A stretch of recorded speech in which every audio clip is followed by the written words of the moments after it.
সবাইকে স্বাগত দীপ্ত সংবাদে। সাথে রয়েছে দোলা ডলরে। শুরুতেই জানাবো সংবাদ শিরোনাম।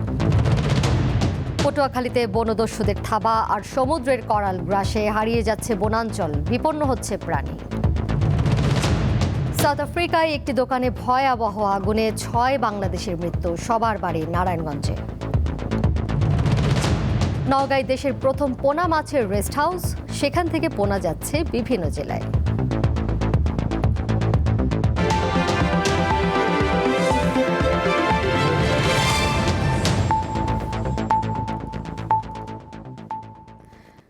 আজ বিশ্ব প্রকৃতি সংরক্ষণ দিবস। প্রাকৃতিক সম্পদ সংরক্ষণ, উদ্ভিদ ও প্রাণী জগতের সুরক্ষা, জীববৈচিত্র্য হ্রাস ও দূষণের মতো পরিবেশগত হুমকি সম্পর্কে সচেতনতা বাড়াতে এই দিনটি পালন করা হয়। বাংলাদেশের প্রাণ প্রকৃতি নিয়ে দীপ্ত সংবাদ ধারাবাহিক প্রতিবেদন প্রচার করছে। এখন থাকছে পটুয়াখালীতে প্রাণ প্রকৃতির ভারসাম্য নষ্ট হওয়া নিয়ে প্রতিবেদন।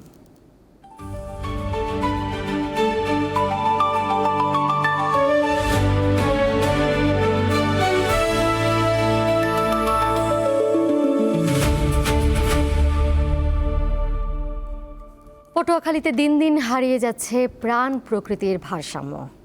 কুয়াকাটা সৈকত সংলগ্ন সংরক্ষিত বনাঞ্চলে 2 দশক আগে 2165 একরের বনাঞ্চলে দেখা মিলত চিতাবাঘ, মেছোবাঘ, বন মোরগ সহ বেশ কিছু বন্যপ্রাণী। কিন্তু বনদস্যুদের থাবা আর সমুদ্রের করাল গ্রাসে অর্ধেকেরও বেশি বন বিলীন হয়ে গেছে। এটি পটুয়াখালীর কুয়াকাটা সৈকত সংলগ্ন সংরক্ষিত বনাঞ্চল। 2 দশক আগে 2165 একরের এই বনাঞ্চলে দেখা মিলত চিতাবাঘ, বনমোরগ, শেয়াল, বানর সহ বিভিন্ন বন্য প্রাণী এবং বিভিন্ন প্রজাতির সাপ ও পাখি। তবে বনদস্যুদের থাবা এবং সমুদ্রের করাল গ্রাসে এই বনাঞ্চল অর্ধেকের নিচে নেমে এসেছে। এখন এই বনাঞ্চলে হাতে গোনা 2-4টি শিয়াল ছাড়া অন্য কোনো বন্য প্রাণীর দেখা মিলে না। শুধু এই বনাঞ্চলই নয়, জেলার সকল বনাঞ্চলেরই একই অবস্থা। আমাদের জন্য সবচেয়ে দুঃখের বিষয় হচ্ছে 2 থেকে 3 কিলোমিটার কিন্তু এই বনায়ন ছিল, বন্যপ্রাণীর যে আবাসস্থল জায়গাটা ছিল এখন কিন্তু একেবারেই শেষ। এর ভিতরে নারিকেল বাগান ছিল, তাল বাগান ছিল, হিজুল বাগান ছিল, বিভিন্ন প্রজাতির গাছের বাগান ছিল। প্রতি বছর বর্ষার মৌসুম আসলেই কিন্তু এগুলো সমুদ্রে ভেঙে নিয়ে যায়। এবং এর পাশাপাশি একটি অসাধু চক্র যারা এই বন উজাড় করে রাতে কিংবা দিনে বিভিন্ন সময় তারা গাছ কেটে যে বিক্রি করে সেই জিনিসটাও কিন্তু আমাদের চোখে ধরা পড়ে। এটা যদি চলমান থাকে, কুয়াকাটার উপকূলীয় অঞ্চলের যে জীববৈচিত্র্য এটি কিন্তু একেবারে হুমকির মুখে এবং একদম পুরোপুরি বিলুপ্ত হয়ে যাবে। এসব বনভূমির ভারসাম্য না থাকায় লোকালয়ে প্রবেশ করেছে হাজার হাজার বন্যপ্রাণী। বাংলাদেশ থেকে 31টি প্রজাতির বন্যপ্রাণী বিলুপ্ত হয়ে গেছে এবং 341টি প্রজাতির বন্যপ্রাণী বিপন্ন পর্যায়ে। তো আমরা যদি গভর্নমেন্ট যদি এখনই বন বাঁচানোর দিকে না যায় এবং বন রক্ষার দিকে না যায়, তাহলে আমরা যেই বন্য প্রাণীগুলো হারাবো সেটা আমাদের ইকোসিস্টেমে একটা বড় প্রভাব ফেলবে। এদিকে ভালো নেই বন্য প্রাণীর আওতায় থাকা বিভিন্ন জলজ প্রাণীরা। গত 8 বছরে কুয়াকাটা সৈকতে ভেসে এসেছে অসংখ্য মৃত ডলফিন, তিমি, কচ্ছপ সহ বিভিন্ন প্রাণী। এসব প্রাণীর মৃত্যুর রহস্য উদ্ঘাটন এবং কুয়াকাটার প্রাণ প্রকৃতি রক্ষার উদ্যোগ গ্রহণের কথা জানিয়েছেন বিশেষজ্ঞ মহল ও পরিবেশ কর্মীরা। এই কুয়াকাটা সমুদ্র সৈকত এলাকাতে এই উপকূলীয় এলাকায় যে কচ্ছপগুলো, ডলফিনগুলো, তিমিগুলো ভেসে এসেছে, যেগুলোকে সংরক্ষণ করা হোক এবং কেন মারা যাচ্ছে সেই কারণগুলো উদ্ঘাটন করা হোক। পরিবেশের ভারসাম্য রক্ষায় উদ্যোগ নেবে সরকার, এমন প্রত্যাশা উপকূলবাসীর। পটুয়াখালী থেকে মোহাম্মদ ইমরান, দীপ্ত সংবাদ। যাচ্ছে পরের প্রসঙ্গে। সাউথ আফ্রিকায় একটি দোকানে ভয়াবহ আগুনে 6 বাংলাদেশের মৃত্যু হয়েছে। দগ্ধ একজনকে হাসপাতালে ভর্তি করা হয়েছে। স্থানীয় সময় সোমবার গভীর রাতে ইস্টার্ন কেপ প্রদেশের কুইন্সটাউনের বাংলাদেশি মালিকানাধীন একটি দোকানে এই অগ্নিকাণ্ডের ঘটনা ঘটে। এ সময় দোকানের ভেতরে 7 জন বাংলাদেশি ঘুমিয়েছিলেন। গভীর রাতে হঠাৎ আগুন ছড়িয়ে পড়লে 6 জন ঘটনাস্থলেই মারা যান। গুরুতর আহত একজনকে উদ্ধার করে কুইন্সটাউন হাসপাতালে ভর্তি করা হয়েছে। নিহতদের সবার বাড়ি নারায়ণগঞ্জের ফতুল্লার কুরুগেশ্বর এলাকায়। অগ্নিকাণ্ডের কারণ এখনও জানা যায়নি। স্থানীয় পুলিশ ঘটনাটির তদন্ত করছে। নারায়ণগঞ্জে নিহতদের বাড়িতে চলছে শোকের মাতম। সেখানে এই মুহূর্তে রয়েছেন সহকর্মী গৌতম সাহা, সরাসরি যুক্ত হয়েছেন তিনি। গৌতম, এই আকস্মিক এবং মর্মান্তিক ঘটনার পর শুধু এই নিহতদের পরিবারে নয় নিশ্চয়ই পুরো এলাকা জুড়েই শোকের আবহ চলছে, তারপরও কি আপনি স্বজনদের সাথে কথা বলার কোনো সুযোগ পেয়েছেন কিনা? তারা কি বলছেন, তারা কি জানতে পেরেছেন মরদেহগুলো কবে নাগাদ দেশে আসতে পারে?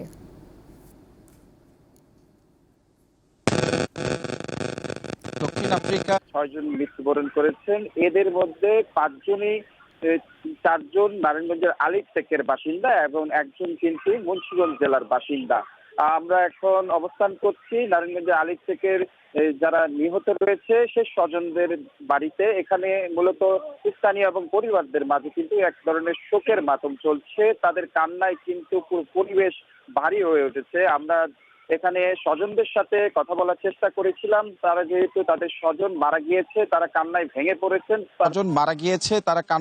পড়েছেন। তারপরও তাদের যে নিকটতম স্বজন রয়েছে তাদের সাথে কথা বলে আমরা যে বিষয়ে জানিয়েছি। আমি এখন দাঁড়িয়ে আছি যে নারায়ণগঞ্জের যে নূর মোহাম্মদ যিনি নিহত হয়েছেন, বৃদ্ধ, তিনি দক্ষিণ আফ্রিকার যে দোকানটিতে ছিলেন, নিহত হয়েছেন তার পরিবারের এই বাড়িটিতে। তাদের সাথে কথা বলে যে বিষয়টি জানতে পেরেছি, তারা এখন পর্যন্ত যে তার নিহতদের যে লাশের যে বিষয়টি সেটা এখনো তারা নিশ্চিত হতে পারেনি এবং তারা কিন্তু যে বিষয়টি জানিয়েছেন এটি একটি মর্মান্তিক দুর্ঘটনা, যে স্বজন হারিয়েছেন এবং এই নূর মোহাম্মদ কিন্তু এই পরিবারটির 5 সদস্য বিশিষ্ট পরিবারে একমাত্র উপার্জনক্ষম ছিলেন এবং তারা কিন্তু বিষয়টি জানিয়েছেন। তদন্তপূর্বক তারা কিন্তু এই বিষয়টি বিচার দাবি করছেন। সেই সাথে তারা এক মুহূর্ত সেই লাশটি কিন্তু দেখার কিন্তু তারা কিন্তু দাবি জানিয়েছেন এবং সেই সাথে এখন পর্যন্ত সরকারিভাবে আমরা কথা বলেছি, স্বজনদের খোঁজ খবর নিচ্ছেন এবং সেই সাথে যে প্রবাসী কল্যাণ যে সংস্থা রয়েছে তাদের সাথে কথা বলে লাশ আনার এবং পরবর্তী পদক্ষেপের তারা কিন্তু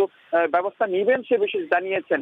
এটি মূলত দক্ষিণ আফ্রিকার কুইন্সল্যান্ডের যে প্রদেশ রয়েছে সেখানে যে এই এলাকার স্থানীয় একজন মেম্বার রয়েছেন রওশন আলী, তার এবং তার ভাইয়ের যে সুপার শপ রয়েছেন, এখানে মূলত প্রায় 7-8 বছর আগে আলিপটেকের কুকরেরচর এক এলাকার যারা রয়েছেন, যে 3 জন সদস্য রয়েছেন, তারা সেখানে কিন্তু জীবিকার চাকরিতে তারা কিন্তু সেই সুপার শপে কিন্তু চাকরি করতেন তার পরিবারকে সচ্ছল রাখার জন্য। এবং সেই সাথে তলখিরা চরের আরেকজন রয়েছেন ফয়সাল নামে, তিনিও সেখানে গিয়েছেন এবং তাদের মধ্যে আমরা যে বিষয়টি জানতে পেরেছি স্থানীয় সূত্রে এবং রওশন আলী মেম্বার যিনি বিষয়টি জানিয়েছেন, তারা মূলত দোকানের কর্মকাণ্ড শেষ করে রাতে কিন্তু তারা ঘুমিয়েছিলেন, যে 7 জন ছিলেন, যে ঘুমন্ত অবস্থায় ঠিক ভোর 3টার দিকে কিন্তু অগ্নিকাণ্ডের ঘটনা ঘটে। স্পট থেকে একজন কিন্তু অগ্নিদগ্ধ অবস্থায় তাকে উদ্ধার করে হাসপাতালে পাঠানো গিয়েছে এবং আর যে 5 জন রয়েছে তারা কিন্তু মারা গিয়েছেন, যে বিষয়টি নিশ্চিত করেছেন তিনি। এবং এই 5 জনের ভিতর 3 জনের বাড়ি আলিপটেকের কুকরেরচর গ্রামে, নূর মোহাম্মদ ফাহিম এবং আপনের বাড়ি কিন্তু এই এলাকায়, এবং তলখিরা এলাকার যে ফয়সাল রয়েছে তার বাড়ি এখানে। এবং সেই সাথে বক্তবলির কানাইনগর যে এলাকার, রাধানগর যে এলাকাটি রয়েছে সেইখানের কিন্তু শাহিন নামে আরেকজন রয়েছে। মুন্সিগঞ্জের মিরকাদিম এলাকায় কাজিন নামে আরেকজন কিন্তু 55 বছরের বৃদ্ধ, তিনি কিন্তু ওই এলাকার বাসিন্দা। সর্বোপরি পুরো এলাকা জুড়ে স্থানীয় এবং পরিবারের মাঝে কিন্তু এক ধরনের যে সুখের মাতম চলছে এবং তাদের কান্নায় পুরো গোটা পরিবেশ কিন্তু ভারী হয়ে উঠেছে। এবং একে একে করে তারা যে বিষয়টি জানিয়েছেন, অন্তত পক্ষে নিহতদের লাশটি তারা একবার ছুঁয়ে দেখতে চান এবং শেষ দেখাটাই একবার দেখার দাবি জানিয়েছেন তারা। আসলে এই ছিল দক্ষিণ আফ্রিকায় তার নিহত স্বজনদের পরিবার, স্বজনদের বাড়ি থেকে এখন পর্যন্ত আমার কাছে সর্বশেষ। গৌতম, আপনাকে ধন্যবাদ। নারায়ণগঞ্জ থেকে যুক্ত ছিলেন সহকর্মী গৌতম সাহা। পরের খবরে যাচ্ছি। বাংলাদেশে জাপানি কোম্পানিগুলোর বিনিয়োগ আরও বাড়ানোর আহ্বান জানিয়েছেন প্রধানমন্ত্রী তারেক রহমান। দুপুরে সচিবালয়ে প্রধানমন্ত্রীর কার্যালয়ে তার সঙ্গে জাপানের প্রধানমন্ত্রীর বিশেষ উপদেষ্টা উনো ইয়োশিমাসা সৌজন্য সাক্ষাৎ করতে গেলে প্রধানমন্ত্রী এই আহ্বান জানান। পাশাপাশি দুই দেশের মধ্যে কৌশলগত অংশীদারিত্ব আরও সুদৃঢ় করা এবং বাণিজ্য ও অর্থনৈতিক সহযোগিতা সম্প্রসারণে যৌথভাবে কাজ করার উপরও গুরুত্ব আরোপ করেন তিনি।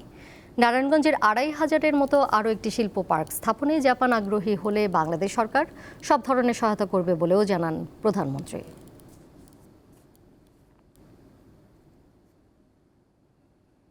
ভারপ্রাপ্ত রাষ্ট্রপতি হাফিজউদ্দিন আহমদ বঙ্গভবনে আজ দাপ্তরিক কার্যক্রম শুরু করেছেন।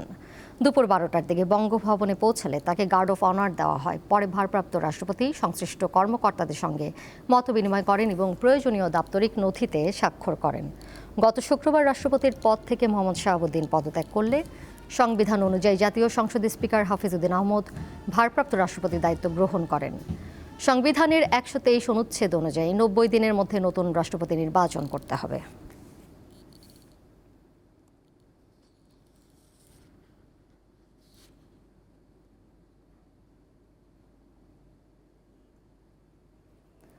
রাষ্ট্রপতি নির্বাচনের জন্য নির্বাচন কমিশন প্রস্তুত আছে বলে জানিয়েছেন সিইসি এএমএম নাসির উদ্দিন। সকালে জাতীয় সংসদে ভারপ্রাপ্ত স্পিকার কায়সার কামালের সঙ্গে দেশের পরবর্তী রাষ্ট্রপতি নির্বাচন নিয়ে প্রায় 1 ঘণ্টা বৈঠক করে নির্বাচন কমিশন। পরে প্রধান নির্বাচন কমিশনার জানান, রাষ্ট্রপতি নির্বাচনের বিষয়ে প্রাথমিক আলোচনা সম্পন্ন হয়েছে, তবে দিন তারিখ এখনও চূড়ান্ত হয়নি। ভারপ্রাপ্ত স্পিকারের সঙ্গে প্রয়োজনীয় পরামর্শ ও সমন্বয়ের পর দিনক্ষণ চূড়ান্ত করে তা গেজেট বিজ্ঞপ্তির মাধ্যমে সবাইকে জানিয়ে দেওয়া হবে। সিইসি নিজেই এই নির্বাচনে রিটার্নিং অফিসারের দায়িত্ব পালন করবেন। রাষ্ট্রপতি নির্বাচনকে সামনে রেখে আমরা আলোচনা করেছি, প্রাথমিক আলোচনা হয়েছে। দিনক্ষণ এবং বিস্তারিত আমরা গেজেট আকারে প্রকাশ করব, আপনারা তখন জানতে পারবেন। এখনো কোনো চূড়ান্ত কোনো দিনক্ষণ আমরা ওইভাবে ঠিক করি না। 26টি টুথপেস্টে ক্ষতিকর মাইক্রোপ্লাস্টিক পাওয়ার ঘটনা তদন্তে 3 সদস্যের বিশেষজ্ঞ কমিটি গঠনের নির্দেশ দিয়েছেন হাইকোর্ট। 15 দিনের মধ্যে কমিটিকে আদালতে তদন্ত প্রতিবেদন দাখিল করতে বলা হয়েছে। আজ বিচারপতি খিজির আহমেদ চৌধুরী ও বিচারপতি মোহাম্মদ জিয়াউল হকের বেঞ্চ এই আদেশ দেন। সুপ্রিম কোর্টের আইনজীবী আব্দুল লাল মামুনের এক রিটের পরিপ্রেক্ষিতে আদালতে নির্দেশ দিয়েছেন পরিবেশ ও সামাজিক উন্নয়ন সংস্থা ইএসডিও সম্প্রতি দেশের বাজারে বিক্রি হওয়া 19টি ব্র্যান্ডের 34টি টুথপেস্টের নমুনা পরীক্ষা করে। তাদের গবেষণায় 26টির নমুনায় মাইক্রোপ্লাস্টিকের উপস্থিতি শনাক্ত হয়েছে বলে দাবি করা হয়। শিশুদের কয়েকটি টুথপেস্টেও এই ক্ষুদ্র প্লাস্টিক কণা পাওয়া গেছে বলে জানায় ইএসডিও।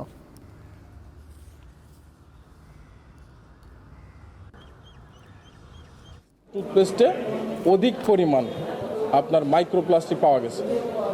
সেইটা মানুষের শরীরের জন্য এবং প্রকৃতির জন্য কতটা ক্ষতিকর সেইটা চ্যালেঞ্জ করে আমরা একটা মামলা দায়ের করেছিলাম। সেই মামলাটা আজকে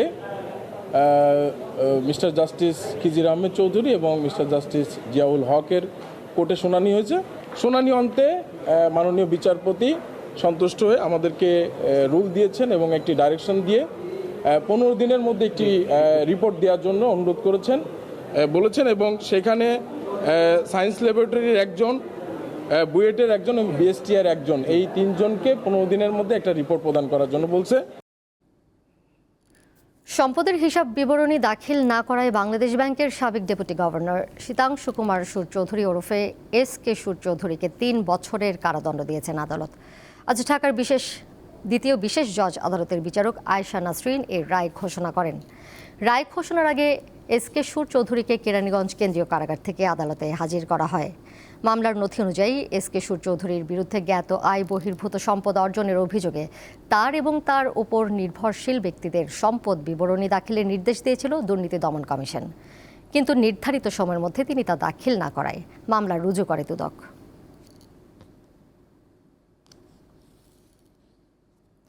এবার কেওয়াই স্টিল চট্টগ্রাম সংবাদ।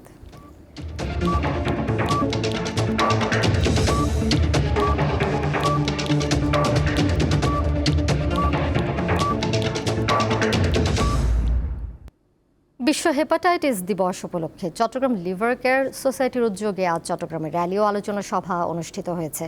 সরকারি কর্মকর্তা, চিকিৎসক, রোগী সহ বিভিন্ন শ্রেণী পেশার মানুষ এতে অংশগ্রহণ করেন। বক্তারা বলেন, দেশের প্রায় 1 কোটি মানুষ হেপাটাইটিস বি ও হেপাটাইটিস সিতে আক্রান্ত। বিশ্বের যে 10টি দেশে হেপাটাইটিসে মৃত্যু বেশি, সেই তালিকায় বাংলাদেশ আছে। 2030 সালের মধ্যে হেপাটাইটিস নির্মূলের লক্ষ্য পূরণের ক্ষেত্রে দেশ অনেক পিছিয়ে। এই লক্ষ্য অর্জন করতে হলে সামাজিক অংশগ্রহণ জরুরি বলেও মত দেন বক্তারা।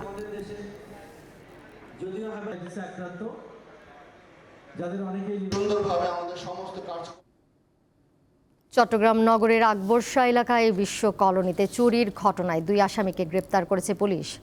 দুপুরে সিএমপি মিডিয়া সেন্টারে সংবাদ সম্মেলনে পুলিশ জানায়, গত 20 জুলাই সন্ধ্যার দিকে আকবরশাহ থানার বিশ্ব কলোনিতে এক নারীর বাসায় চুরির ঘটনা ঘটে। এই সময় প্রায় 12 ভরি স্বর্ণালংকার এবং নগদ 4000 টাকা চুরি হয়। এই ঘটনায় 24 জুলাই আকবরশাহ থানায় মামলা দায়ের করা হয়। পরে ঘটনাস্থলের সিসিটিভি ফুটেজ বিশ্লেষণ এবং গোপন সংবাদের ভিত্তিতে সোমবার রাতে পাহাড়তলী থানার নেসারিয়া মাদ্রাসা গলি এলাকায় অভিযান চালিয়ে আলম ও মনির হোসেন নামে দুজনকে গ্রেপ্তার করা হয়। তাদের তথ্যের ভিত্তিতে বিভিন্ন স্থানে অভিযান চালিয়ে চুরি হওয়া প্রায় 10 ভরি স্বর্ণালংকার উদ্ধার করা হয়।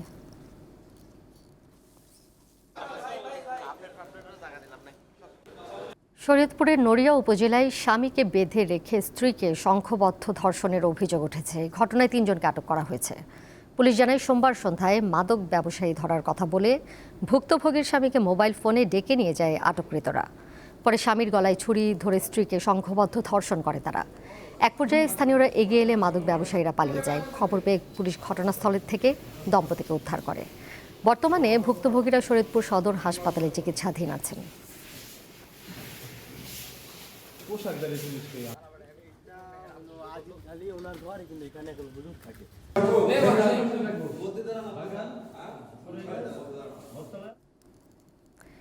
এবার থাকছে উদ্দীপ্ত, যা কিছু ভালো ও উদ্দীপনার।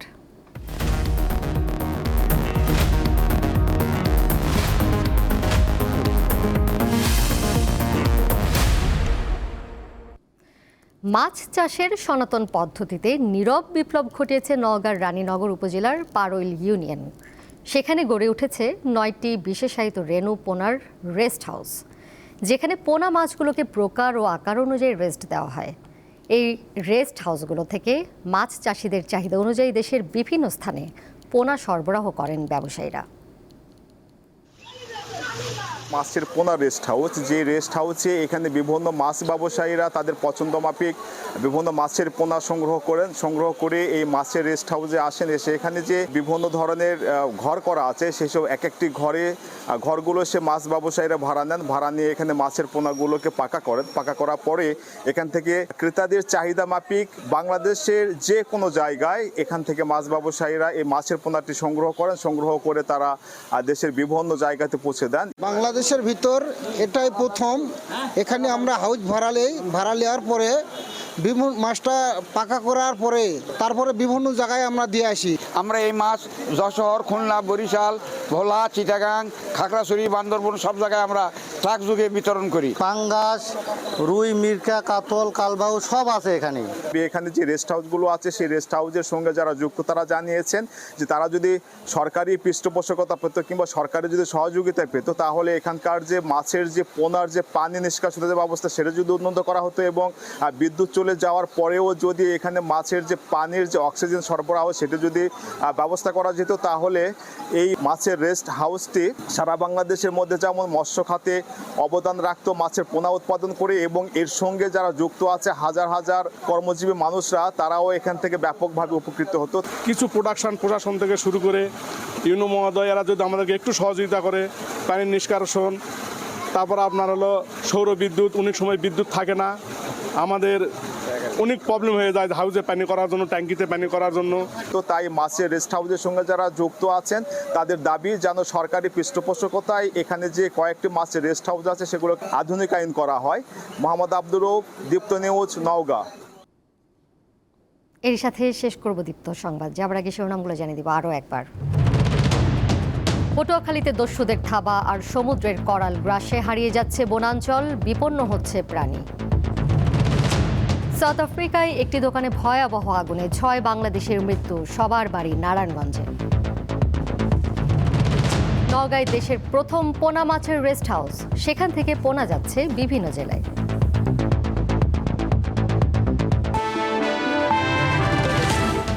এই ছিল এখনকার মতো। পরের সংবাদ দেখবেন সন্ধ্যা 6টা 40 এছাড়াও আরও তথ্য এবং বিনোদনের নানা খবর জানতে যুক্ত থাকুন দীপ্ত ডিজিটাল প্ল্যাটফর্মে। সবাইকে ধন্যবাদ এতক্ষণ সাথে থাকার জন্য।